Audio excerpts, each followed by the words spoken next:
It's the Machine of Nonsense, episode 43, and it is the Bracket of Nonsense. We are doing part 2 of round 2. You get all that? So it's the Bracket of Nonsense, part 2 of round 2. We finished part 1 mostly, and I'll read off the results and what we got going there. But before that, I'm your host, Eric, joined as always by Kayla. Hey.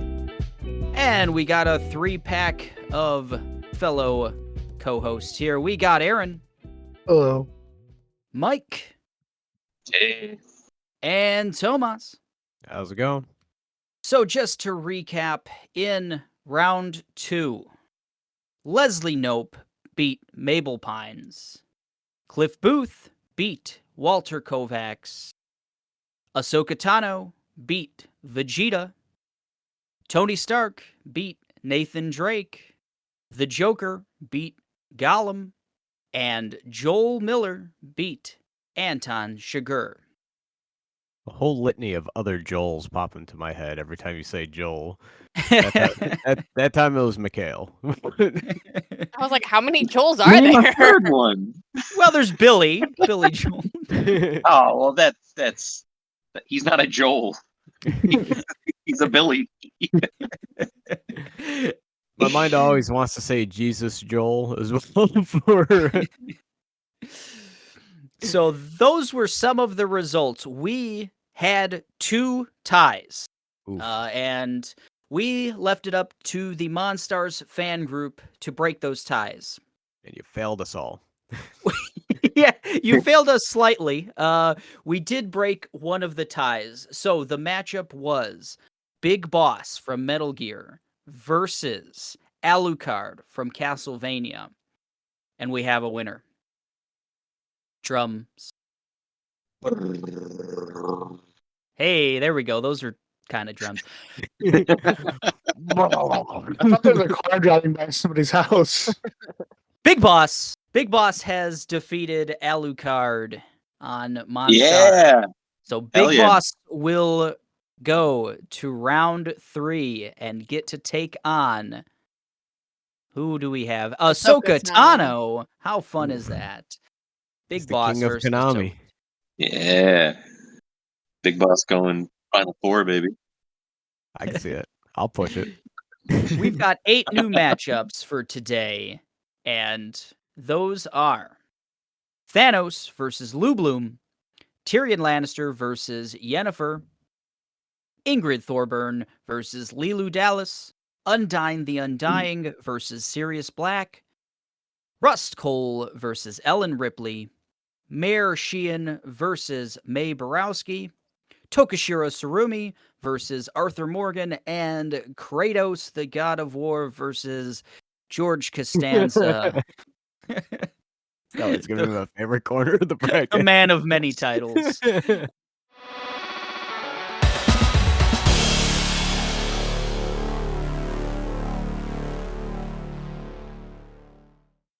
Let's start it off, folks. We've got Thanos from the MCU versus Lou Bloom from Nightcrawler. The not MCU. The not MCU. Yeah, not the blue guy. So guys, Thanos. We talked him up. He went against Magneto in the first round, the fan vote, who he took down, I think. So we've said a lot about his, influence as probably the greatest villain in the MCU. I think it's, he didn't have a lot of competition. That was kind of a problem that the MCU had, crafting good villains, and Thanos is the big bad. What say you about Thanos, squad? I mean, he's Thanos, bro. He's a backseat character all the way up until the end. I mean, if you knew, you knew. But you mentioned that, it's like most of these Marvel movies, they wrap themselves up like big bad, and and all of a sudden bad's gone, and then it's like they don't really carry over into the next part of the movies. Thanos, he was kind of like he was always there, just you didn't really know. except other than post credit scenes and little shit here and there, and started seeing Infinity Stones. Everybody's like, "Oh my God, it's Thanos!" Blah blah blah. But no, it was kind of interesting, like in the sense that like it's like he wasn't just a single movie jam. It's like he was. I don't know, man. He's big in the sense that like we talked. We wrote a love letter to Tony Stark last episode. And a lot of that came down to the fact of like just the monumental task of putting together the Marvel Cinematic Universe. And I feel like, there's Thanos is like the other side of that. It's like you can't have a big good if you don't got a big bad. And Yeah, he was the final piece that Yeah. needed to really seal the deal. Yeah. And it just But worked I'm so part of well. the gang now, so fuck Thanos, man, is what I say. Whoa. Whoa, hey, Man. gang. Gang, gang. Yeah, there's a new sheriff in town. Well, that's what I was His gonna name's say, because Kayla. he was big bad of that like chapter, but like now they're rolling out the next big bad. So I think that's something that needs to be taken into Yeah, account. I wonder how easily Thanos is going to be kind of forgotten in a way now, with how just all right, we're moving on, we're on to the next thing, kind of Yeah. thing. So Yeah, Think we have- especially with Tony gone as well. Like Yeah. we said, it was the big good ish and the big bad. Tony's going to be back somehow. They're gonna look, man. Whatever Tony died in the comics, and he was a sentient AI for like a few years, and they Yeah, brought his ass. They brought we're his going to ass get a back. Jarvis Robert Downey Jr. or something. But They did replacement Iron Man too, Iron Woman. So Ironheart. So Aaron, I know you're a big Lou Bloom guy, right? Yeah. Speak on it. I don't. It's I don't know. It's hard to compare characters for such a big event like anything in the MCU. Like Tomas said, like Thanos was sort of just like a slow burn until he exploded.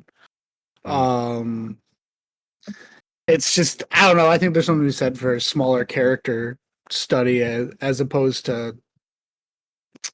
I don't. It's a really hard argument to make against Thanos. To be honest. I mean, imagine Lou Bloom in the MCU. Like, Yeah, I think he would have. I would want to see that. I would want Jake to does make an see him appearance. get more than the MCU somehow. Like, They needed his positivity and go get her attitude. go get her at him. he would take. No. Yeah, imagine Lou Bloom with an Infinity Stone is taking over the planet. Yeah. Vice versa. Imagine Thanos and Nightcrawler. Oh boy. He can't even hold the camera. His hands are too Yeah, big. he would. He'd crush them. Yeah, Um, he couldn't. I He couldn't just- do that finesse shit. All good Sneaking arguments. into houses. He's too big, man. He can't do that. he might have too many morals and scruples, though. Because Lou Bloom does not. That's a good point. I don't know. I like Lou Bloom in that it's like a study of a real person that could exist. I like what the Eternals or whatever Thanos is can't actually happen. I don't know, like I think Thanos is built so much to be like larger than life that he needs such a big movie and cast and everything happening around him. I don't think there could be just a movie that's a focus of Thanos. Like, well, what else would he do? What would he say? Like, it's. I think he requires such a large supporting cast. If we're looking at just characters, I like Lou Bloom. Yeah, Ooh. I think that's a solid point. I was going to say that like we get very little backstory, very little. We spend like 2 hours with Lou Bloom, but we get it. Like we Right, know everything. who he is just through his actions in that like small time span, and like obviously he's captivating. So he doesn't need. There's a decent cast, like there's some good supporting cast in that movie, but you almost feel like he doesn't need it, you know? Like, you could have Right. kinda taken the other characters out and not given, like, Renee Russo, right? Like, her as big a role or, you know, like, his Well, even with his assistant, so like his assistant, they're all good actors. His competition in the news filming world, all that, they're all really good. But I feel like so much of the movie is just Lou Bloom happening to other people that it could have just been somebody standing still on the street, and he still would have just been charismatic and amazing, and still a really good character without having to be surrounded by other really good characters. I thought Thanos is cool, but without Tony Stark and all the other people, Yes. I think Thanos would fall flat. Like there's no Thanos just on his own being interesting. Good point. It's a very good point. But Thanos is so rewarding for me. It's like we've already said, it's just these little breadcrumbs that have been left, and then here's this big climactic moment that is him. Yeah, but you could have did that with any person. Well, I think Oh. there's He's- something to be said of, like, the success of it. Like, they built it up. It could have easily failed. Like, the character could have sucked, the plot of those two movies could have sucked, you know, like, the payoff in all of it could have been real bad. You know, you built it up and built it up and built it up, and, like, there was so much hype of what Thanos was gonna be, and I think for the most part, they were supremely successful in paying it off, you know, and that's not always the case. Like, you sometimes, you know, other superhero movies will, or movies in general will build up something and then just, like, come crashing down. You know, the expectations were so high, and I think met for the most for me, they were definitely met. Those movies succeed to me because of the Tony Stark snap. That was the payoff. Sure. Yeah, it definitely all works together. I don't know. I think to me though, on some level, Thanos is the meteor from Armageddon. Like he's the threat and pulls the great cast together. but nobody's watching the meteor on their own. Like it's like replace the meteor with an alien spaceship, but it's still Bruce Willis you want to see. It's true. I do want to see I- Bruce Willis. I think Infinity War is kind of just a Thanos move. Like it's kind of mostly Thanos, with all those other guys sprinkled in, you know, of course. But the thing that had kind of Marvel's kind of fucked up the aura of Thanos a bit with Loki and the idea of the TVA, and that all of that was like destiny and nothing different could have happened in a way, and Good point. there's not like a clean coat of wax on that for Thanos for me at the moment. I don't know. No, I feel it. And there were big parts in those movies. Like, you know, it's like Thanos was the bad guy. Well, quote unquote, bad guy. You know, it's like, He was the I'm bad trying guy. to do, yeah, I'm trying to do, yeah, he's inevitable, whatever the fuck. Trying to save the world. Yeah. Trying to make the world a better Trying place. to save the world by making poor little Peter Parker cry in Tony Stark's arms as he disappears. I don't feel so good, Mr. Stark. Yeah. So I mean, if we got nothing else, I think we've spoken on both of them pretty well. Do we want to put it to a vote? This is gonna be an interesting one. Yeah. I wanna. I want to go Thanos for myself. Thanos. I just love the idea of Thanos. I love the long story. I don't think there's been an example of like a character built up like that and then just executed in that fashion. You know, we'll see where it And- goes forward with all of that, but that's, you know, I think the execution was pretty good on my part. Hats off to Brolin as well. He did a very good job with it. Yeah. No, My vote is also for Thanos. Thanos. Nah, I'm not voting for Thanos. I'm voting for Liv Bloom. In the long run of things, I would love to have seen Tony Stark go up against him, but they're on like opposite corners of the bracket. And I don't think Thanos has the staying power to make it to the end. So I'm going Lou Bloom. Solid. I also vote Lou Bloom. Ooh, Mike, tiebreaker.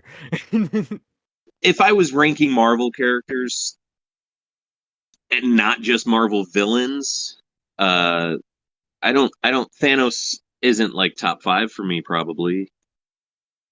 And I think Lou Bloom is like some of Gyllenhaal's like probably like his best stuff. Like it's his best pitch right there. And it was I remember saw both of these movies in a movie theater, and both were different experiences. And I've I've had that Marvel experience a lot, and the Nightcrawler experience was something different, something I don't always get. So I'm going Lou. Wow, nice. I don't know if this constitutes our first upset of the bracket, but I think Lou beating Thanos. I think that's a nice nice showing there. Costanza beat Peter Parker. I mean, Yeah. Hey, check out Nightcrawler if you haven't seen it. It's not an X-Men movie. Don't Are you go in sure? and think about. I mean, Oh, it shit, has I two changed my vote, man. MCU. No. It Yeah. has two MCU actors in it, right? Yeah, So Nightcrawler beats Thanos, just like the comics. Absolutely. Lou Bloom over Thanos, going to round 3. Next matchup: Tyrion Lannister versus Yennefer of Vengerberg. So this is Tyrion Lannister from Game of Thrones, the show, and Yennefer of Vengerberg from the Witcher video game series. Interesting matchup. Two kind of, I don't know, similar characters in setting, at least. We got, medieval fantasy, knights and magic and all of those things. Tyrion's a mastermind of many things, always slipping out of dangerous situations. He's been in near-death situations 30 times throughout that series, and always seems to get himself out and put himself on top. And Yennefer's a really powerful mage with a tragic backstory and incredible. Also in the Witcher universe, the mages act as advisors for the kings and things of that nature. So they've also, both of them have kind of held the same role. So they're similar in Funny. that sense. Like Yennefer is tasked with kind of pulling the strings behind the scenes for the kings of the land, and Tyrion, for large parts of Game of Thrones, does the same. So another interesting matchup that we have. Tyrion was by far my favorite part of Game of Thrones. I've said it a million times. Loved that series for like 7 seasons, and then it fell on its face, and that's and Tyrion in large part did the same. Like, also was a big part of why it fell on its face. So it's unfortunate. Yeah. It kind of leaves that taste in my mouth. But I had a lot of content, a lot of episodes, a lot of great dialogue from Tyrion to kind of get me that far, at least. So I'm still chugging through. I'm on season 7 now. And yeah, you could definitely see it. Like it's leaning, ready to fall over. they just quit caring, and they Well- were like, "Oh, let's just finish this and move Like, on." and I keep telling my girlfriend, I'm like, are you sure you want to, well, like, she's in till the end. It's like I told her, it's like I haven't spoiled anything for her, but like I was like, you're probably not gonna like how this wraps up, but but yeah, I just feel like at this point, I feel like all the characters that are still around, including Tyrion, it's like it's all been said and done. It's played over. I always make a joke whenever like Daenerys talks. She's like, the unburned, breaker of chains, mother of dragons, la la la la. Even one of the Dothraki guys makes that point, like, bearer of like a million titles. Like, it's like it takes like 5 minutes for Daenerys to say something other than all of her titles. But out the gate, Tyrion is like, he come off swinging, bro. It's like last person I expect to like be my favorite character in a series. Like when I first started watching this show, but Peter Dinklage, like he kills it. Like those first 6 seasons, man. He's up there. You just want to see like, the parts. He's a small person, so like he's in a world full of like, people who like sword fight. You got all these like Straight up giants in that world. you got like all these mighty, like Dragon. larger than life, like heroes, characters, people like whose names sound really cool, like Stannis Baratheon, and and even his dad, fucking, and his dad's a real piece of work, fucking tables of Tywin, but like out the gate, like his whole entire life is tragic. He killed his mother upon birth. His sister hates him, wanted him dead since like day one. The only person who like really gave a damn about him was his brother, Jamie. It's like it seems like his character is like constantly fighting upstream, but like he's learned how to adapt and like how to keep himself alive, like in this kind of like fucked up world, like backdrop that they have, where like somebody like him should have been like thrown off the side of a mountain, the second he was born. But he's smart. He likes to drink. He plays the game very well. That's the thing. Is like the whole entire thing behind Game of Thrones is playing the game. Everybody plays it differently. The thing he has are his wits, and his monstrous brain inside of his head. And Yeah. I think the fact that you can believe he might win the game, he has a chance to come out on top. This person of this stature. I think there's not enough that could be said about Dinklage's part in that. He got top billing, and I think he deserved it. So, or at least up until the end. We got any Yennefer defenders out there? I don't have enough text on Yennefer personally. I have the show, which I think is the medium, not a great depiction of the character. The game, The Wild Hunt. Yennefer was my romance option in that game. I had a lot of time with Yen, and she was cool. Like, I don't know, like she was a good romantic back and forth with Geralt. For me, they had a very good chemistry. You could tell that it's a pair that spent a lot of time together. And that's about all I know. I know she's like a very powerful sorceress, and in a world full of powerful weird stuff. I don't. Powerful weird stuff.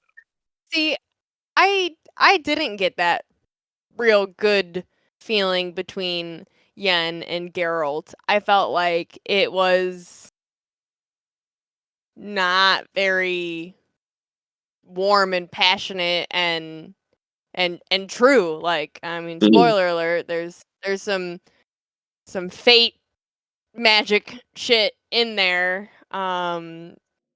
where they like Geralt saves her life in some I can't remember all the details specifically, but there's something out there that fate has them connected.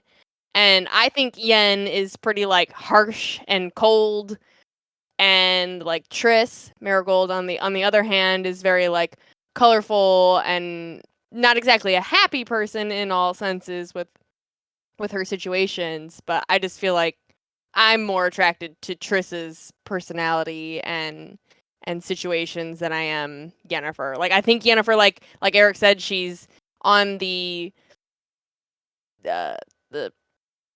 advisors, and she's got to make a lot of tough decisions, and she's like all business. I feel like she just comes, gets herself some dick, and leaves. Gets herself some dick. What up? Right. Whereas like Triss like longs for Geralt, but knows that she can't compete with Yen because they do have a history. They have been a part of each other's life for a long time.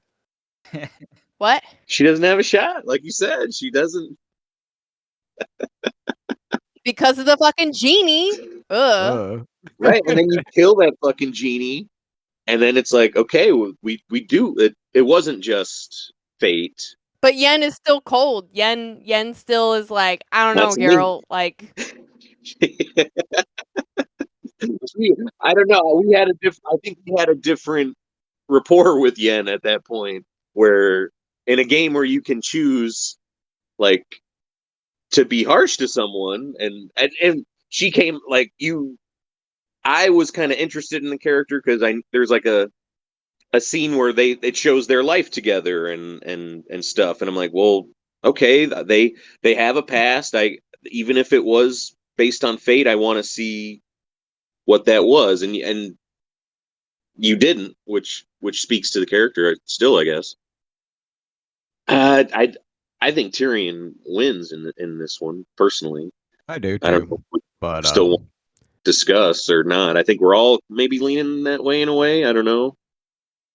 Tyrion. Okay, And what you say? I'm a little burnt out on Game of Thrones right now, so I feel like I came off a little harsh with my first synopsis. But the parts of that show like that really intrigued me and interested me like early on was like it's like, okay, I get it. Big guys with axes and swords killing each other. Everybody's at war, blah blah blah. The backdrop of this world fucking sucks. But like the parts I would always look forward to were like the politics or like the conversations between like Tyrion, Varys, and like Littlefinger and like all the like that kept me engaged very early on in that series. Like, yeah, because like every other episode somebody's getting their head fucking chopped off. I get it. This world Yeah. sucks. But like All of the best have Tyrion in it. yes, and it's like and it's the politics are like what make that show for me, you know.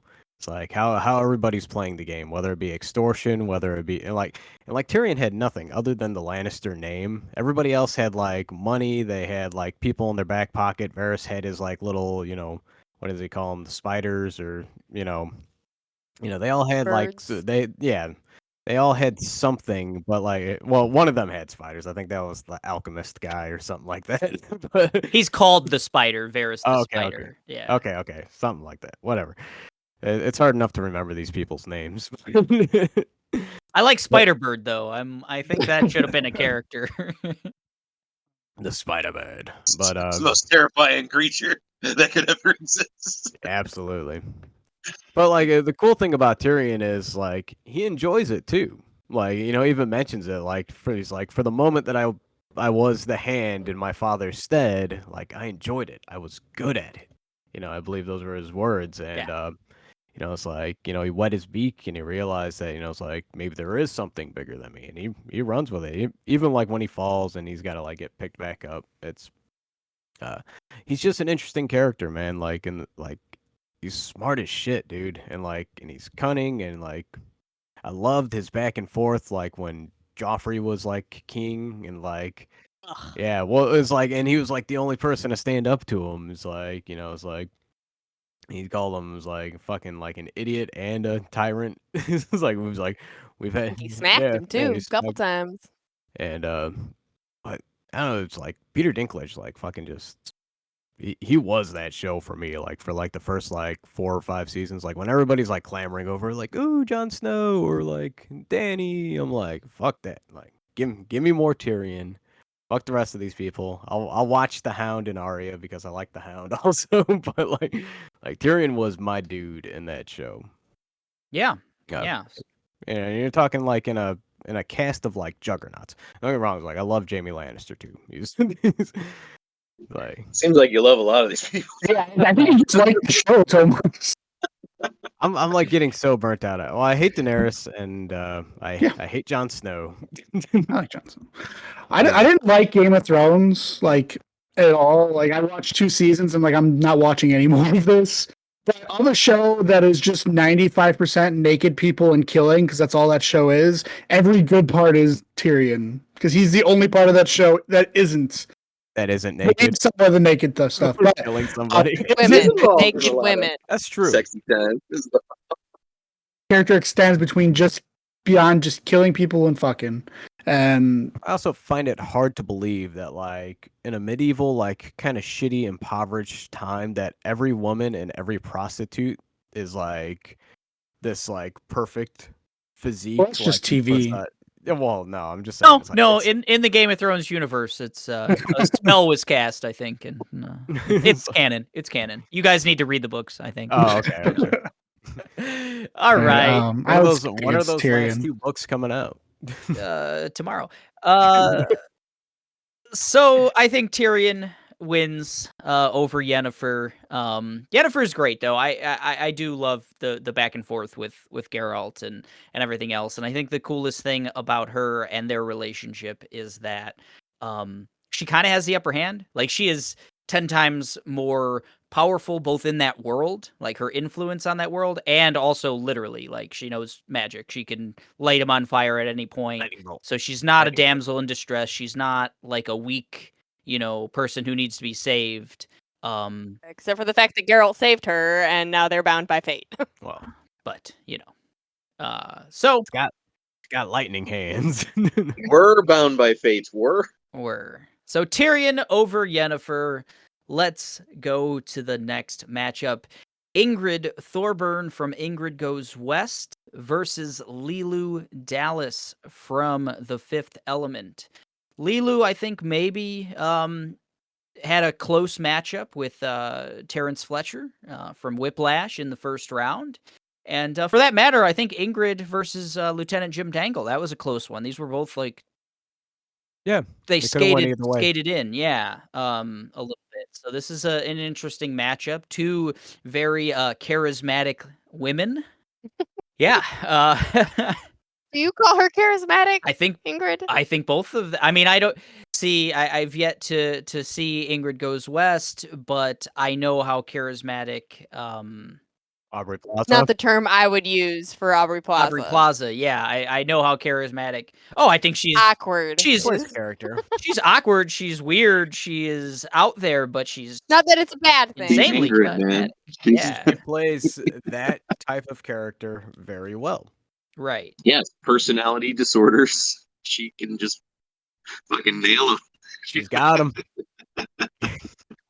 Yeah, and that's the thing. So I think if that's it's like her at her height, do we consider Leeloo Dallas to be like Mila Jovovich's height? I mean, action. It's my favorite Mila protagonist. Jovovich. But is it I mean, because it's her of? best movie, right? Yeah.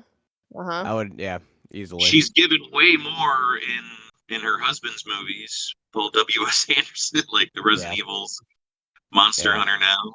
I haven't seen a lot of those. I've seen a few of Resident Evils. Seen more than I Saw need a to. couple. Yeah. So the first one, and that's I'm Daisy with Eric Confused on might that. be your best movie. She's in there. She doesn't have any lines. I don't think. I think the general owned all of those Resident Evil movies, so I've caught bits and pieces as like back when he lived with me, as he would watch them. Striding a little bit away from this, but just a little fun thing that I want to say.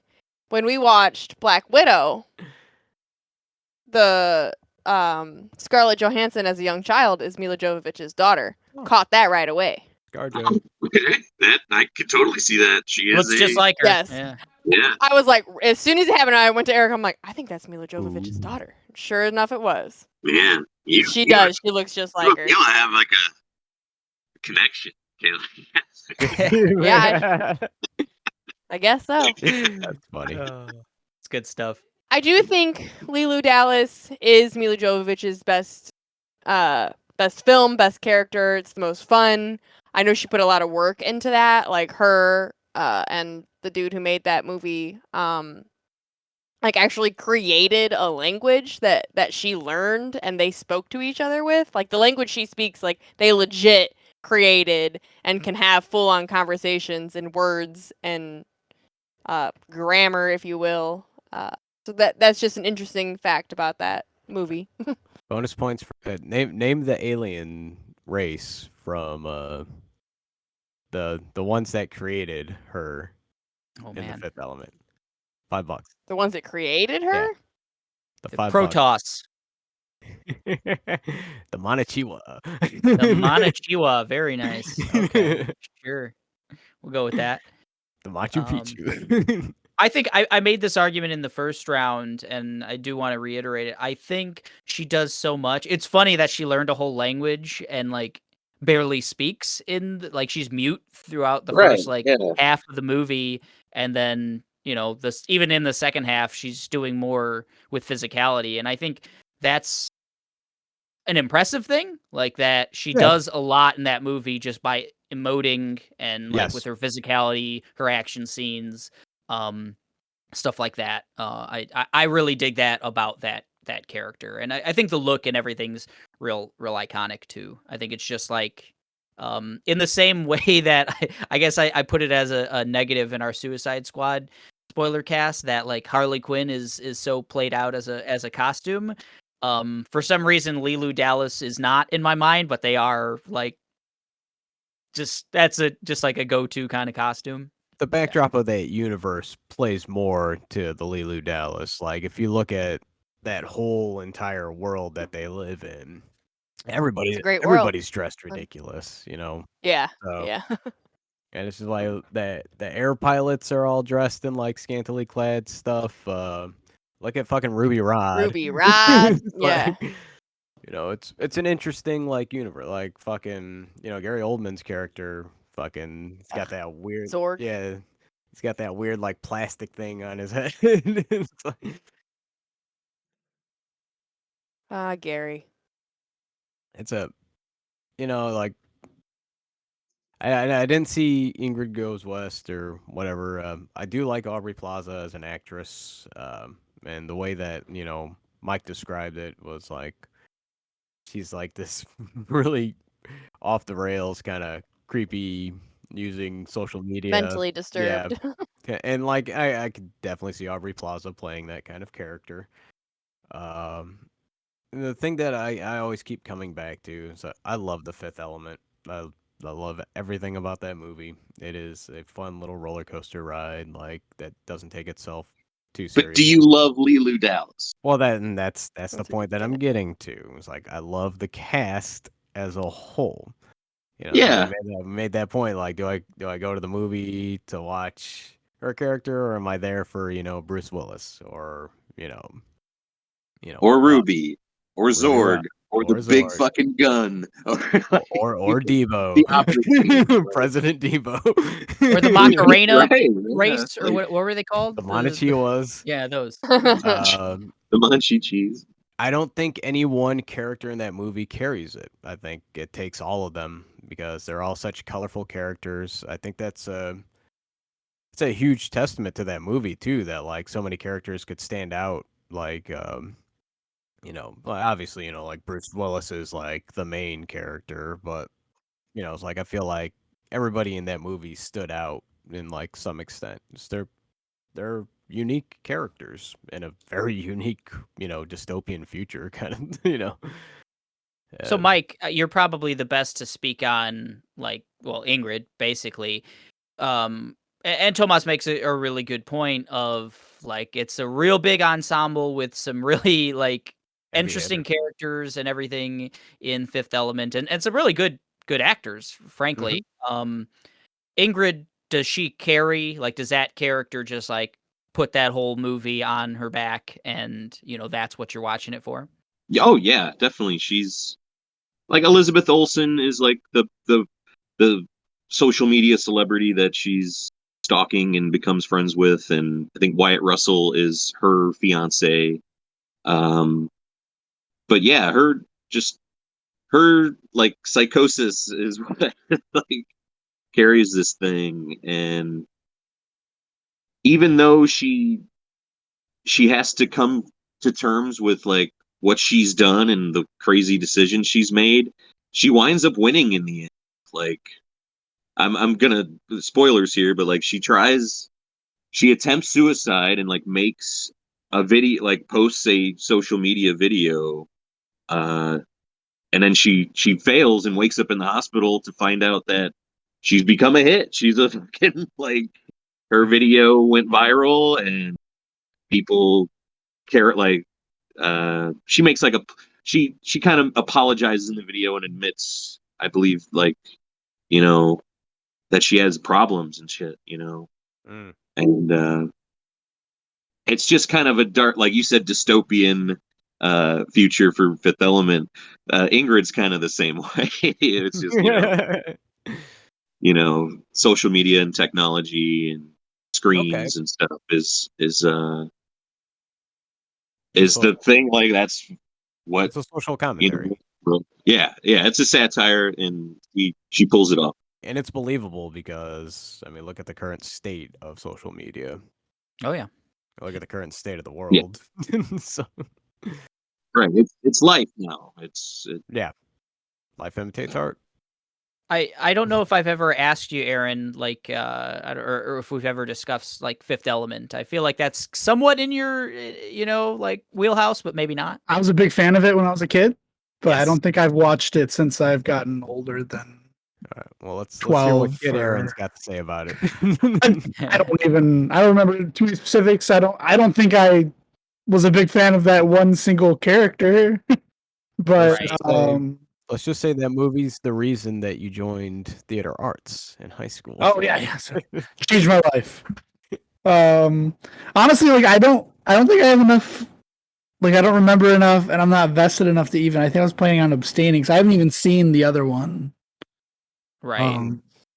But it's okay. But I guess if I was leaning anywhere, it'd be towards Aubrey Plaza without even having seen it, just because having seen The Fifth Element, I don't think I'd be like, yep, that's the character that I'd put forth as best character.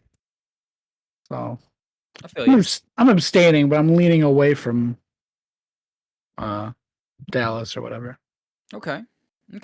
Well, I think I'm going Leeloo Dallas. I think she does a lot of her work as in an ensemble, but she stands out. I think her look and everything else, and just like the cool backstory that she's this like supreme being and everything. I like it in that world. I think it works, and just the added fact of, like I said, she does so much with very little, with like very few lines. So I gotta go. Ingrid. She does a lot with a lot, I think, and that just wins it for me. There's just more there. Leeloo is just like, she's a supreme being who has to speak this weird language for some reason. Like, she knows all, but can't. Just, I don't know. She learns English real slow. Learn chicken really fast, though. Well, hey, delicious. Yeah, Ingrid to me, just, she stands out. I don't know. And Leeloo isn't the standout for me from Fifth Element. Well, Kayla, I think I know where your heart is. Your character. Yeah, just in a general sense, I'm just more drawn to like not that there's a problem with Aubrey Plaza's character. I just enjoy a kick-ass character. Sure. More, I guess. Ingrid ain't for everybody. It's a tough watch. I haven't seen it, but just like it's a heavy subject. It would be a tough watch for me, and I just personally am drawn to more upbeat situations. When I talk about tough watches, somewhere down this line, we're going to be talking about Mare. So. Yeah, it's a tough one. Man, I ate that shit up. Give me some more Mare. But I think I cried every episode of that show. Who you voting for, sucker? Who you? Yeah, Tomas, you kind of got the deciding vote here. I don't, because I'm gonna drop it on Aaron. I'm going with I'm going Ingrid. I just keep rolling back to that same question in an ensemble cast. Leeloo was not the character that really stands out to me, and I like the way that Mike describes Ingrid. I love movies that like play on like, it's a satire, but it's also like this deep commentary on like the way the world's going too, and like I eat that shit up. Yeah. We don't have flying cars yet. Fifth Element is bullshit. Lied to me. I don't listen to Ruby. Right. I don't listen to Ruby Rod on my way to like work every day. Well, I think Aaron said that he would, lean towards Ingrid just because Leeloo, he's seen the movie a bunch as a kid, and it wasn't, Leeloo didn't stand out. So I think that matters. So we'll give it to Ingrid, right? Ask Aaron. Yep. Oh yeah, Ingrid sounds great. All right. We will give it to Ingrid Thorburn over Leeloo Dallas. Next matchup. Hold on, I gotta click that. Undyne, the Undying versus Sirius Black. Undyne, the Undying from Undertale, and Sirius Black from Harry Potter. Full disclosure, I have dressed up as Sirius Black for Halloween. He is by Thank far... you for being transparent. Yeah, he's by far my favorite He's a Harry handsome Potter character. And also, full disclosure, I've played and beaten Undertale in the true and proper fashion that you're Ooh. supposed to. Murder Right. most of the people and miss the others.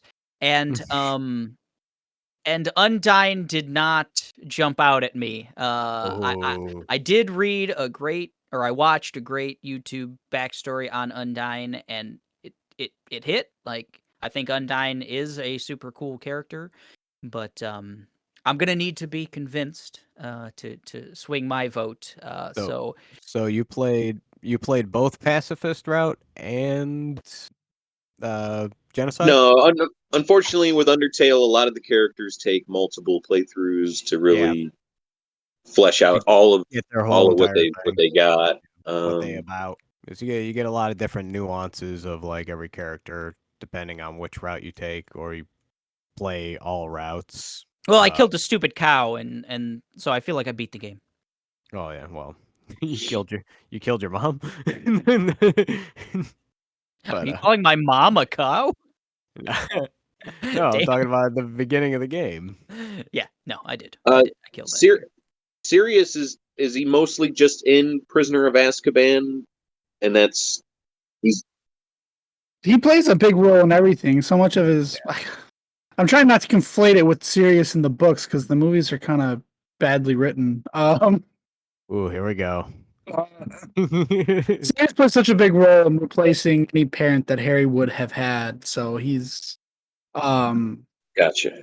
He's so, big in the like, grand scheme of things. he is. And when I'm sorry if I spoil this, but the movies and books have been out for the first one came out 26 years ago, like in a They've few killed months. Dumbledore.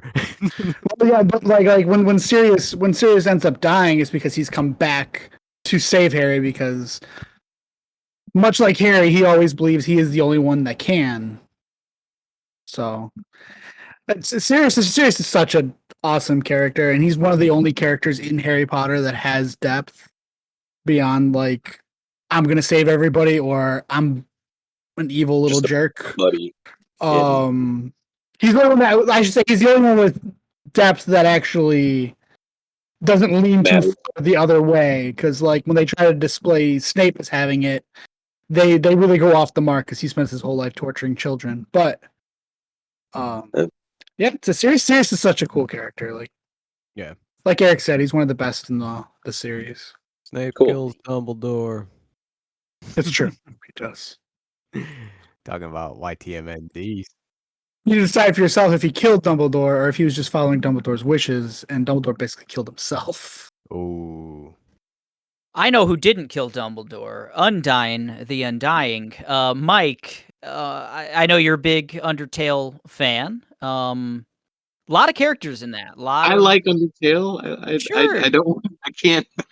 No, say that. you are all of I'd say- Twitter. You are say- all of Twitter. No, No, no. Tumblr. It would have been Tumblr. I've are had to all do of the 4chan. Undying fight like 3 times recently. Well, Josh said the Undying is a different character than just Undying. There's so much like the fans went crazy with this fucking game. It was like bad enough that like it's a subgenre. Like Toby Fox originally did stuff for what was that stupid web comic that like people were fucking crazy over. Any Arcade? No. It's a comic I know off the top of my head. BG Cats. No. So it was some other one that like all the Tumblr kids went crazy over. They dressed like trolls at like anime conventions or some shit like that. Jesus. It'll come back to me actually. It's a game with a cool cast of characters. All of the main like villain characters are all cool. You know, Sans, Papyrus, Undyne, Tutorial, Asgore. I've played this game through 3 times. If you would like me to, I have I've never done played every it. branching route on this game. Wow. You want to continue, Mike? Tomas Or- should be the one to talk. I Like I enjoyed this game a lot. I enjoyed the game. Mike, you were hitting on it. It's a game of like characters. Like there's a lot of different I get that some stand out just a little bit more than others, but like everybody in this story is like interesting to an extent. You do get more out of every character, like the more you play it through. There's different routes to play in the game. You can do a pacifist route. The game's like designed for you to kind of like fuck around with. First time you play, it's like, oh, I play an RPG, so I'm going to kill something. And then you find out like there's consequences to killing things. So then I'm like, okay, well, I'm going to do it like, and then if you dig a little deeper, you find out that you can play the whole entire game without ever killing a single character. And then, you get a little bit more out of the characters and story that way. Or you can just be a complete asshole and do a genocide route. And then you find out more about the characters in that route. Right. And, it's like, and that's like, one of the versions of Undyne, and that is that, it's like, she's this character, and I like that, like, in a world full of like monsters have weaker souls than humans. Humans have like souls that like can do like amazing things. Like, and your character's already outside of like the limits of reality, which is why you can save and restart your game. That's like your character's power. But like you fight Undyne and you're about to kill this kid, and I think I said this last time, but like she saves him and she ends up dying in the process, but she doesn't die because she uses her willpower to stay alive, and she like pretty much goes Super Saiyan. I think that's like the Undying part that kind of ties into her name. But yeah, but like overall it's like there is so much to this game that's like, if you can dig into this thing, there's like Wikipedia files like pages and pages and pages long. Like the fandom of this game has dug so deep into everything about this. And but like I think it ultimately just kind of comes back to like the thing that's really interesting about this series is the world that it's in. The characters are great. They're very interesting. But like I don't think any single one of them really stands out more than the other. Honestly, I was more of like a Sans and like Papyrus guy, just because they're Same. more jovial, they're funny. To me, Sans had more character because like he's like this enigmatic character who like he kind of knows what's going on, and he lets you onto that a little bit like throughout the game, but like you don't really know like why he knows so much, or like why you have this power, or like why like like the more you play, like it's like his character like is fleshed out, I think, the most out of any of them. Undyne's a great character. She's cool. She fights for her friends. I forget what video game that's from. No, wait, that's from Smash Brothers. That's Ike, right? I thought that was from Harry Potter, talking about Sirius Black. Right. But But You fight for your godson. That's the line, right? right. yeah, Or the Order, Right. she's a really cool character. or against your family. But like, there's so many like characters in that, and they're all charming in their own regard. Yeah. Like I mean, that's the point of that game, right? I Yes. mean, just that like you go through this gamut of like off the wall characters, and I did want to like pair it a little bit. Like I thought Sans and Papyrus were like, I did not enjoy that game. Wasn't a big fan, but like if you had to ask me like, oh, what was like the best part of that game? I'm like, oh, the two fucking skeleton guys. They're just fun, like those were the cool like dudes that like I remember from that game. I had to watch a YouTube video to like remember Undyne, Well, then there's a part like you can go on a date with Papyrus. Like, What I look for. yeah. If I can't get him, I don't want him. Like if you lose to him in the fight, he throws you in prison, and the prison bars are too wide, and you can walk out of them. I Right. think that's more charming, and I think Well, there's no chance I'd ever lose in any of those fights. yeah, but Right. Eric's unstoppable. So. Hey. But I don't know. The character doesn't sound like, it sounds like more incidental than a really good fleshed out character to me. But she has a really cool moment in the genocide run. I think that's the biggest standout part for me. Yeah, but you have to do it that way. Yeah, exactly. But I mean, that's part of the charm of the game. Right. Yeah, right. that I story get still that. exists, so we Yes. can't dock it for the weird gameplay element. It was a very unique system of playing a game. But- so Kayla, you like Sirius a lot, right? it's Gary Oldman. It's Gary Oldman, yes. Like I've said, some of the stuff about Sirius is that like he went totally against his family. He got like outcasted because his family are all dark wizards who believe in pure bloods and that other people shouldn't be able to do magic. And he like doesn't believe that, so he gets like banned from his family until they all fucking die. Right. They weren't Undying. Most of them, anyways. They weren't. Fuck. And he's just so like, when you first get introduced to Sirius Black, like he's a prisoner in Azkaban who escapes, which is just cool, and he's like a bad guy, and Harry's like scared of him, and everybody's scared of him. He killed Harry's parents, but you find out it wasn't true, and he like is all mangy and crazy because he turns into a dog. But then he cleans up real nice, and he's dapper as hell. Like, as far as wizard fashion goes, he dresses very well. He's got a sick mustache. Yeah, Undying's a fish woman. Killed by his cousin, I think. Right? They're cousins. Yeah. Yeah, they're cousins. It's supposed to be like more of a distant relationship, but Now, obviously they're distant because he's yeah, he not following Voldemort. no contact there. He just Right. Yeah. But It seems like Sirius stands out a lot more in that story right. Yes. than Undyne does in Undertale That was, for all of us. That was my argument. Yeah, like Yeah. I've played both. I've watched every Harry Potter movie. I could kind of take or leave Yeah. Harry Potter, whatever. It's fine. It's Kayla's favorite thing. It's not my favorite thing, but like the scenes where he's in that. I think I told the story. I went to a midnight release one time. Yep. It's the one where he died, and I was like, fuck, Gary Oldman died. Like, and it mattered. Yeah, it mattered. So like and Undyne, I had to watch a YouTube video to like remember who that character was or like get anything out of that character. Just want to note a few things. The reason I was laughing was because Prisoner of Alcatraz. right. Did I say that again? Did I say it again? No, you didn't say it again, but I thought about it as you were saying it. Oh shit. That's so good.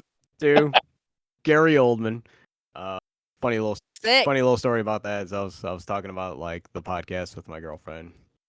I was like, yeah, that was Gary Oldman. She's like, no, it wasn't. And then I started going through Gary Oldman's like, casting. But Love him. He is. I like dapper. having Oldman on the bracket. I like having his presence. He's been on here like 5 times. So Oldman's always there. He's always somewhere in here. But all right, so I think we could probably call it, right? I mean, the biggest thing is he's not racist. Boom. And a family full of a bunch of racist bigots. He's like, I ain't about that, fam. To be fair, he is portrayed as maybe not being racist against non-wizards, but he's not the greatest to house elves. Ooh. Oh no! Oh, well, let's back this up here. Yeah, let's back it up. Right. We're about to cancel Sirius Black. Between Tomas saying that Undyne went Super Saiyan and now potential elf racists. Yeah. Wow. I vote okay. Hold on. Is he classist? Creature's a dick, for the record. Creature is a product of his environment. True. A child like they're a dick. It's not fair. All right. Before we get somewhere here, let's call it. Let's call it for Sirius. I'm voting for Gary Oldman. Let's be serious. Oh, serious. Okay. Gary Why so Oldman. I vote for serious? Gary Oldman. Not serious, just Gary Oldman. Just Gary. Just Sid Vicious. Sid Vicious. No, I won't vote for it. I don't like that. You like the movie? No, I can't. No. All Can't right. get face. Next. Here we go. All right. Here we go. Ooh. Rolling Next along. matchup. We've got Rust Cohle from True Detective versus Ellen Ripley from the Alien quadrilogy, I believe is what it's called. Yeah. Yes. So this is a tough one. So- This is a tough one in my heart. right here. It's an unfortunate one, but it ain't that tough. Nope. I must say, you throw in Alien Resurrection, I can tell you where my vote's going. Yeah, I mean, Fine. Fine. Do we want let's to call it. do we want to call it before my heart gets broken? Damn. All right. I'm happy Ellen's on there. I love aliens. I Wrap love it up, Ellen. B. She's cool. Wrap She's it up. badass. All right. It's Giving her a little RESPCT I've never- respect on that name. I've never felt so bad winning. Like Rusko is my character, but I just feel bad. I just feel bad, guys. All right. Oh All my right. Let's God. just R.I.P. say it. Ripley. Yeah, R.I.P. Ripley. It's not Rip in fair. peace. All right. Russ Cole beats Ellen Rest in peace Ripley. in peace. Oh boy, that's rough, guys. Okay. All right. Next matchup. She Next put up a matchup. good fight, you know. She put up a great fight. There was It was a a good lot- argument. Rex. She beat Rex. She killed Oh. Rex. Took down that alien. Yeah. Yeah. All right. Just- Couldn't get over the anchor that is Alien Resurrection. Gosh. Okay. I don't want to take on Rust, man. Yeah. All right. Well, one of these characters will have to take on Russ. I think one of these Let's characters. call it. Mare It's Sheehan gonna be Mare. It's That's gonna be That's Mare, versus baby. I Mae just got done watching Borowski. it. Just got done watching this thing. Ooh. Oh my the whole god. season, the whole series. Yeah. Oh. Nice. Oh mama. That's a show. Are we doing another like just clean sweep? Like, I don't know. This is. I think it sets up. So okay, all right. So Mare versus Mae Borowski. Mare Sheehan from Mare of Easttown versus Mae Borowski from Night in the Woods. I should at least say that. Give them their due. I remember when this show was coming out, Mike watched it, Mare of Easttown, and I asked him, I specifically said, like, is this going to scratch my True Detective itch? I need more Rust Cole in my life, and I need more True Detective. Is this going to scratch my itch? And I think Mike just kind of said, like, just watch, just watch, man. I'm not gonna like say it, and it did. It did the thing. So that's Mare gets my vote. Is what I'm saying. I've never seen a show like, man, I had to take breaks from marathoning that show, and it's only 7 episodes, but like, and it's not because it was bad, it's just like the subject matter is very heavy, some of it very personal too, and I think a lot, it can relate to a lot of people who've ever like dealt with any kind of trauma.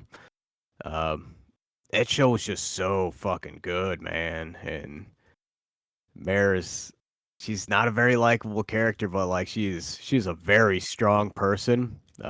She pushes through like so much shit. God, Mare Jordan all the way. Like I love I think she. I love that show so much. I think she is likable. Well, Yeah, no, like I like in Mare. regards to I like her a lot. Even last time when Mike said she's kind of a piece of shit, I don't feel like she's really that much of a guy piece of said shit. okay, in the context of like her life sucks. Like, so she's rigid, she's very Yeah, standoffish, she's got a lot of walls. Her Yeah. life sucks. No, well, no, but she sure. has walls, and Right. somebody looking outside in, that's not the kind of person I want to engage a conversation with, because she's like she's she's got some baggage, like a And to me, lot of she's baggage. relatable, but she's not Exactly. likable. Yeah. Like to me, she's relatable but not likable. Like At the you end, know. she's likable. I think Because she's she makes a lot of hard decisions in her life. She swallows her pride on a lot of things, and she starts seeking help that she desperately needs to get over a lot of these, barriers that she's put up around herself. Yeah. She her friend probably don't like her no more. well, but that's her friend's problem, not hers. Mare's doing her Yeah, job. She's a that's- good cop. Damn it, she's a she's good a good cop. cop. but yeah, Yeah. Mare. Yeah, just Mare sticking to her guns no matter what, and this is Kate Winslet, who has put out dozens of good to great performances. I would say, and this is my favorite one of hers. Like she she pulls off Mare so well. It's so you believe that she's been this person like her whole life. Yeah. I don't know. Yeah. It's good. It's so good. It's nice to see her not in like a Victorian dress with an English accent perform. Like just to see her in a gritty fucking role. It was Yeah. that show was just it was something else. It's something special. Like I've been recommending it to like everybody. I was like, if you don't have HBO Max, get it. Just just to watch that. Like HBO Max, we're still here. Please. Money. Yeah. Money, please. Oh, We've given them plenty in this podcast. Absolutely. I mean, you The know. first like movie review was Judas and the Black Messiah. So, God, so okay. So I think this was another one where it's kind of cut and dry. Maybe. I haven't heard. I think haven't heard Aaron has something to say about Mae Borowski. I got something to say. I'm sorry. Was that "Go fuck yourself," Mae Borowski? Is that what you said, Aaron? I'm getting that tattooed later today, so you know. All right. clicked on Mare a long time ago to go forward in my bracket. So Mae is she's good. She's good. She can't compete with Mare. right. She ain't no Lady Hawk. Easy but unfortunate. It's an unfortunate matchup. Yeah. Yeah. Right. Now if she went against Aubrey Plaza, Ingrid goes west. That's a That's a much closer similar. battle, but we gotta have Russ Mare. Yeah. Oh, it's gonna be so hard.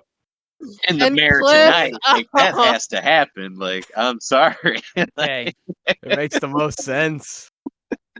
Oh my god. That's what we're going to get. Mare Sheehan goes to round 3 to take on Rust Cohle. We've got 2 more matchups in this. And then I will also announce a winner of the final tie-breaking vote. Look. Nice. From It came It in. came in, so I will also announce. All right, let's that move winner. along. So we have in our final 2 matchups, we have Tokushirou Tsurumi versus Arthur Morgan. So Tokushirou Tsurumi from Golden Kamuy versus Arthur Morgan from the greatest game of 2018, God. and possibly of all time. It's unfortunate. I think Tokushirou Tsurumi. I want to speak a little bit on this guy. Are you gonna say the name of the game? Right. He's from He's from Golden Kamuy. Oh, right. He's Yeah. not from the game. No, I don't think you said Red Dead Redemption 2. Oh, I may have not. Arthur Morgan requires no additional information. He's Arthur Morgan. Okay. I didn't play that's- Red Dead Redemption, so you should tell me. Tell him everything. He's Cowboy Man. Okay. Okay. I think you'd like Arthur, Aaron. No. So unfortunate matchup here. I think Tokushirou Tsurumi is really cool, really unique. Ryan spoke on him quite a bit. Me and Kayla did a deep dive. I'm really interested in checking out this anime. I like that he got further than the first round. Just seems like a super maniacal Joker-esque character, but set in a post World War I or post Japan Russo War. Yeah. Where it's a big treasure hunt. I mean, it's got, Indiana Jones vibes in anime with crazy maniacal, supervillains instead of the Nazis. So Sounds pretty cool. it does. It sounds really awesome. And this character, sounds really, really cool and in a unique world, a standout character. But it's Arthur Morgan, guys. I think Mike spoke just glowingly about Arthur Morgan in the first round. He beat the boss in the first round. Let's Don't remind me. from Metal Gear. I think that He says a did. lot. He beats the boss, yeah. And Sorry. I mean, if we need to belabor the point, we can. But I mean, Arthur Morgan is one of my favorite characters in all media of all It just time. changed Personally, my vote. and certainly a standout in video games. So that's Arthur Morgan. Arthur, if I had to pick like one word for Arthur, it would be charismatic. Not for Ingrid or Aubrey Plaza. That's Arthur. Arthur is just like charismatic as hell. I love all of his lines. Arthur's great. I can't go against Arthur. No, he's Man, we He's get great. it. You all the love best. Arthur so much that Yep. Mike had to throw the under the bus. You threw her under the shagohod, damn it. We still got a boss in the bracket, but it's the big boss, baby. Okay, so Arthur Morgan. Unless, well, let's leave it to Aaron. Aaron, I know you're a huge Golden Kamuy fan, and you hate Huge. cowboys. So That's true. It's the other way around. I love cowboys. I hate anime. So Oh boy, Arthur Morgan. yeah. How do you feel about Cowboy Bebop? Lenny! I'm in the middle. I guess I split the Middle difference. Okay, Oh, Arthur man. Morgan over Tokushirou Tsurumi, going to round 3. I just want to make a quick little point.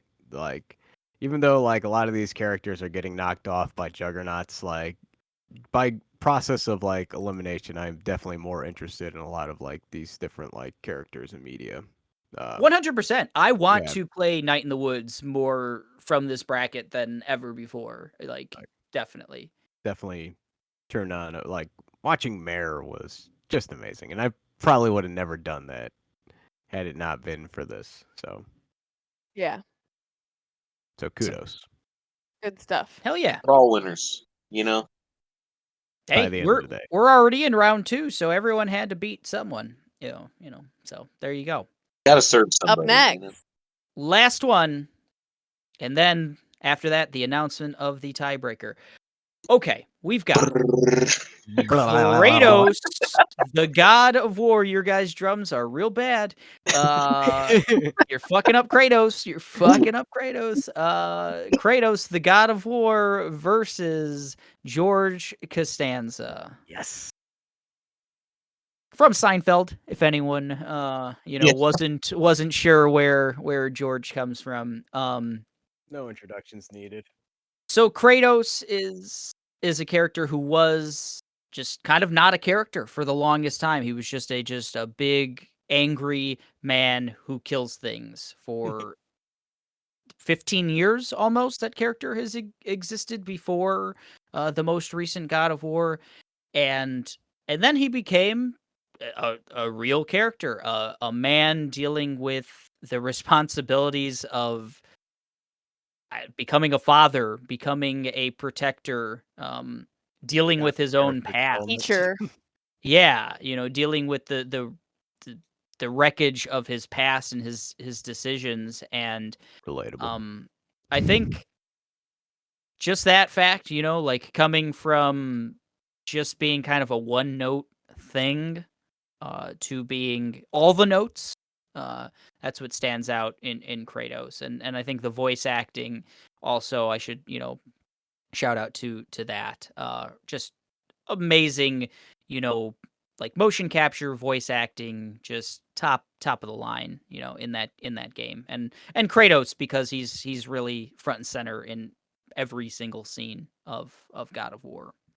Now let's talk about the opposite.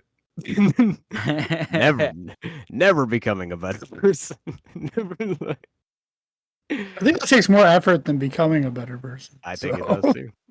I love George. Yeah, George, I mean, George is like my front runner on this bracket.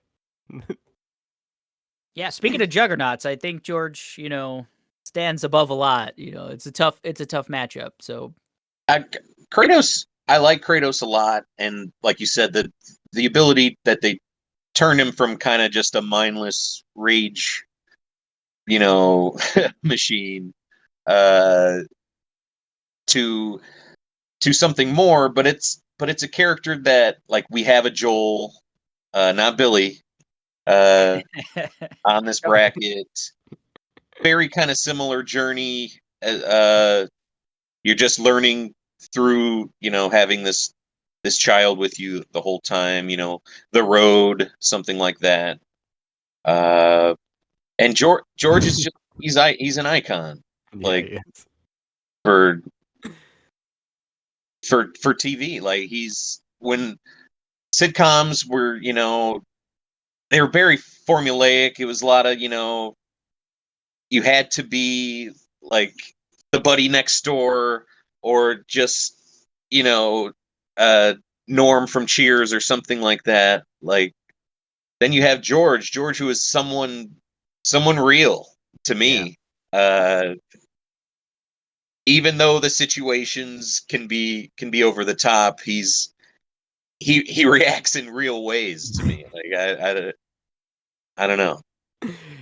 It's so good. Like, God, like George is like I love Seinfeld just in general. I like all the characters, but George is the standout for me.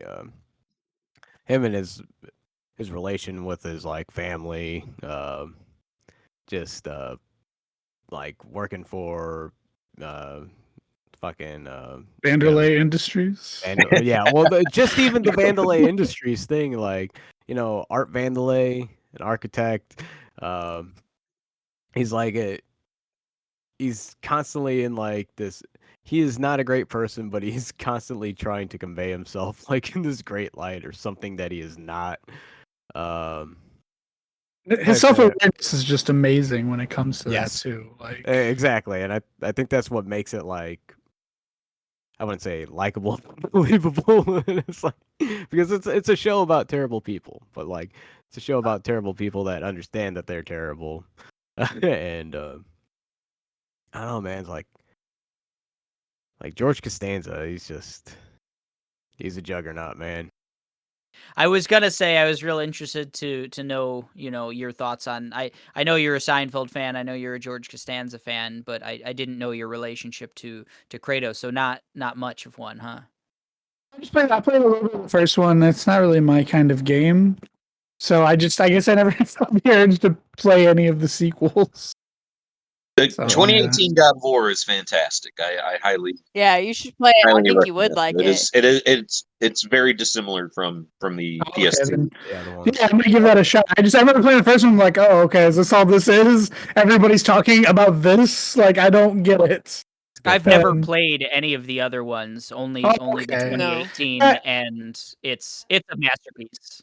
I guess whenever I'm thinking about playing a game, if it's got previous titles, I'm like, I don't. Can I just pick this up? Can I just run with this? But You can. I was real Yeah, afraid I mean, of just I might that. play Yeah. it, and I actually need something to play. I've been playing The Sinking City, which I don't know if you guys have played that. It's really We did. cool. I mean, some parts are really poorly executed, but it's a really cool game, especially if you like H.P. Lovecraft stuff. Oh, nice. So Axiom Verge yeah. 2 just came out.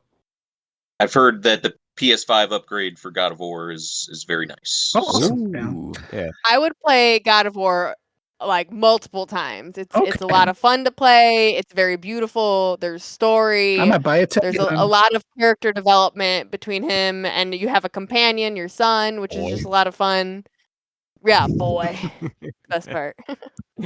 Every day of my life is building story between me and my son. Okay, I don't need to.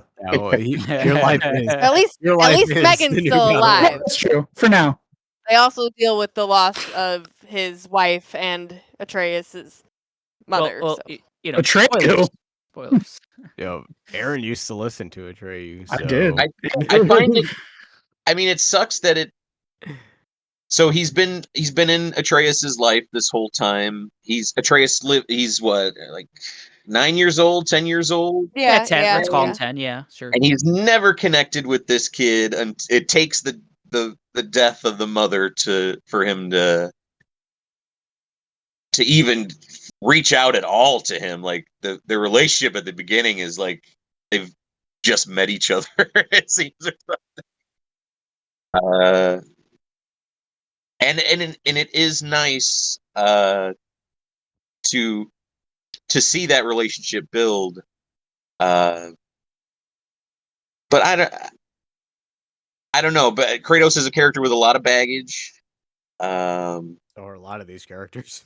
And Costanza Yeah. just lives in the baggage, man. He owns up the He's baggage. in the film. That doesn't sound great to me. He's in the That film. doesn't sound He great. loves.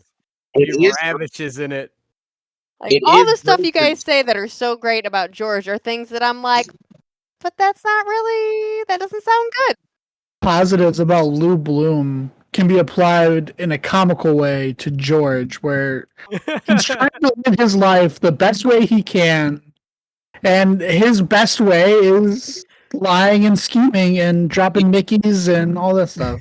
He puts so much work into getting out of like just responsibility and work, and it's all just such a. I know it might sound cringy, but I'm never cringy. It's a joy to see him fall and to like his reaction. Right. And Like I think the best point you But made he is makes it the better. amount of effort that he puts into being himself. like you just reminded me of like the episode where he like gets his desk built with like a bed and like it's got a little pull out and he's got an alarm clock in there. And they think he's late for work, and so they're gonna wait in his office until he comes in, so he's just in there. And, but just starting from like the first or second episode where he first comes up with Vandalay, when he wants to be an architect. He's like, I've always wanted to be an architect. So she doesn't know what to do. It's like, I'm gonna say I'm an architect. He's like, I'm an architect. What do you design? And he has no idea. And that's just a perfect example of like it builds from there for the whole show, but it's such a perfect example of he sets out to do something he wants, it backfires, and now he has to spend the rest of the time getting out of the situation. Got And to it's spend so much time and energy He's- backpedaling. the marine biologist bit, he's like, he saves a whale. So good. Pretending to be a marine biologist. Like, Oh my god. it's a ridiculous situation, but you believe, like, man, yeah, George would do it. Like it would happen to him. It's so good. It couldn't happen to anyone else. It had to have like. Can I watch Seinfeld on anything right It now? was on Hulu the last time I Hulu. checked. I don't know if Hulu still has it. It might be Peacock right now. Peacock, oh, I think. well, yeah, Hulu's in the process of getting rid of it, so I don't know if they have yet, but it's on. I believe it's on Peacock, which I have. If you really want my login. We also have Peacock. I think it came Oh. with our Comcast. I It think. comes with Comcast, so that's why I've got it. Yeah. Yeah. So. Oh no, you can watch. Interesting. You have to have premium if you get it on Hulu now. I'm holding out on the cock. I don't want it. Don't need it. I don't want it, but I guess, I don't know. I want to say It's free, and there's stuff I want to watch on there. 8.8 out of 10 on IMDb, Right on. 89 on Rotten Tomatoes. 90% like this TV show, Seinfeld. What's Kratos's Rotten Tomatoes score? Hold Please? on. If you could. I mean, God of War is some like I know Eric said Red Dead Redemption 2 was the best game of 2018, but I think an equal number of people would say God of War as well. Oh, it was good. And part because of Kratos. But Yeah. also that game is just a technical feat. Like it is very just impressive narratively, gameplay, visually. It hits all of those marks. But Would you say it's a technical feats of strength? yeah, like This is unfortunate. Yeah, you know what? I think the thing here is that I think Kratos is gonna lose. I think it's 2-3 here, and that's fine, because George Kratos is a was, one-of-one. Like right. Like Kratos. There are We've got- Kratoses out there, and I know this has been brought up before. He wasn't even a pick. That's what I was gonna say. Exactly. Yeah, Yeah. he made it in, under the wire, at the last minute, and George was like you said, a 1-1. I think. Right. I think He was Mike a lark. Right. Right. So there's no faulting Kratos for getting this far. Right. No, I mean, excellent character, but he's also a dime a dozen kind of like story arc. He's a Like, sad dad. You know. yeah, people can relate to like suffering and but people also like a story of hope where like a character can rise up and overcome and become something better.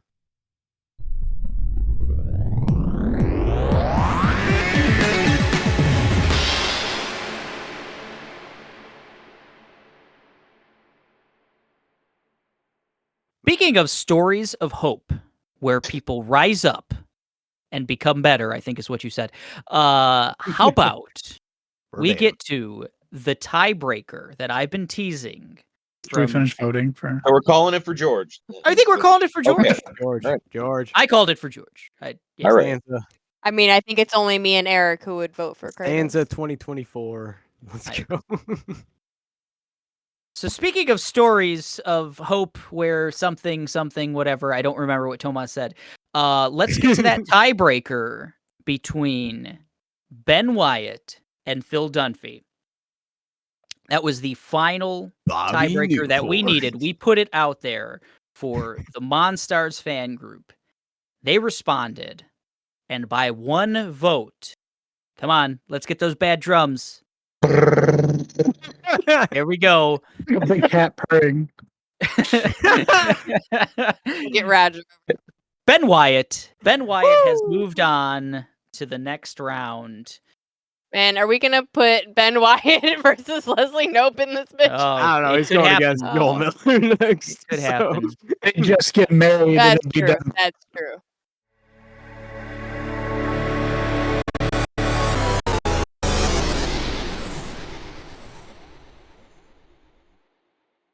So let's Funny. recap. We went from 64 characters. We now only have 16 characters left in round 3. You guys want to hear them? Yeah. Yep. Let's go. All right.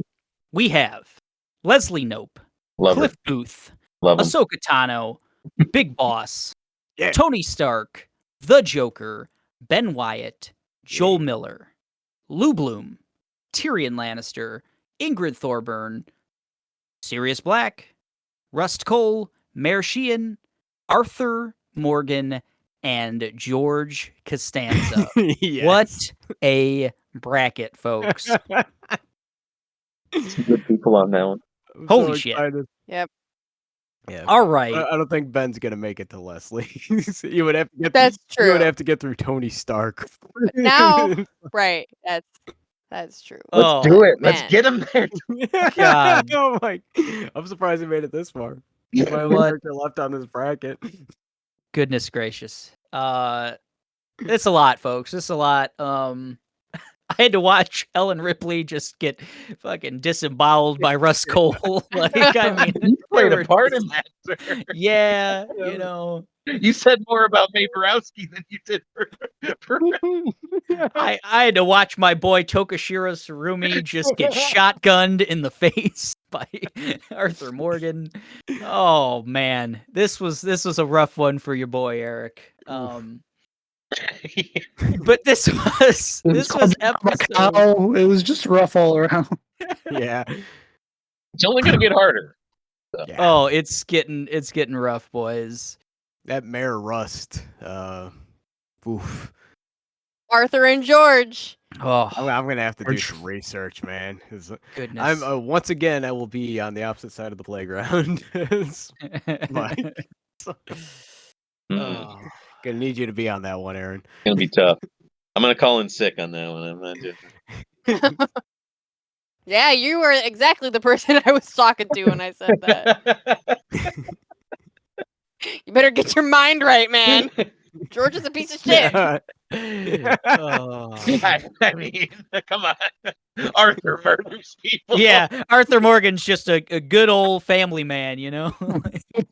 So They're murdered. He does it for the gang, you know? Yeah. He's just trying to keep his Good. people safe. Give them food and supplies. Yeah, it's always good to beat up people with tuberculosis, you know. Yeah, Like, absolutely. Hey, Not making a good. I'm not the one who made them pull out of debt. all right. Not making a good argument. Okay. We'll get to these and other arguments in our next episode. Round 2 is complete, folks. We finished up round 2 of the bracket of nonsense. 16 characters remain, all of our favorites.